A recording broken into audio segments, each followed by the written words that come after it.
suis égoutier et mon métier consiste à veiller au bon fonctionnement du réseau d'assainissement de la ville de Clermont-Ferrand. En journée, on sera plus sur des interventions chez des particuliers, des branchements à déboucher, quelques visites à faire quelquefois sur des travaux neufs. Par contre, pour le travail de nuit, on est plus axé sur les eaux parasites, c'est-à-dire des fuites, des rejets de fontaines, de sources.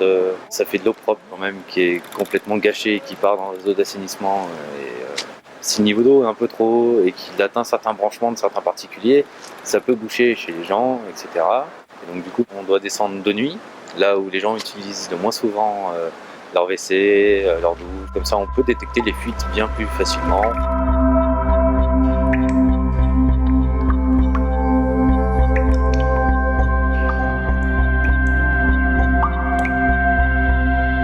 Les gens se rendent pas souvent compte, mais c'est quand même assez impressionnant d'être complètement enfermé et de savoir qu'il y a une sortie à 20 mètres devant, 20 mètres derrière, mais entre deux, absolument rien. On peut pas voir vraiment s'il va pleuvoir ou s'il y a quoi que ce soit qui se passe mal au niveau du ciel.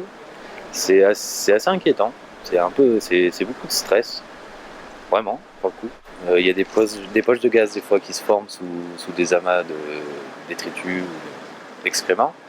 Et quand on marche dessus, la poche de gaz peut s'éclater et nous revenir dans le nez. Donc à ce moment-là, on a un gazmètre et il bip et on met le masque à gaz. Et donc il faut toujours être deux dedans au cas où, même s'il y a un souci, s'il y en a un qui glisse, qui tombe, qu'on puisse quand même le rattraper. Et deux en extérieur, un à chaque regard, un en départ, un en arrivée, qui reste là afin que si on a un problème dessous, on puisse revenir d'un côté ou de l'autre.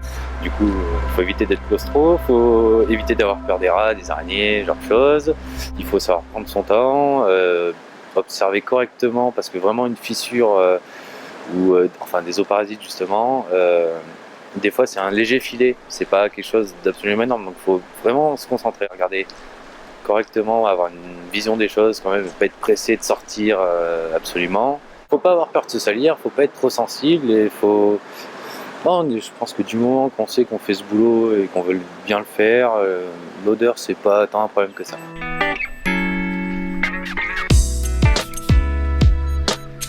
Les gens imaginent que quand ils tirent la chasse, ça part tout seul, qu'il n'y a personne derrière tout ça, que c'est normal. Et donc quelque part, même si on n'est pas au grand jour et que personne nous connaît ou nous voit, je sais qu'on sert vraiment à quelque chose et voilà, ça fait plaisir. Je suis fier, ouais. Franchement. Ouais.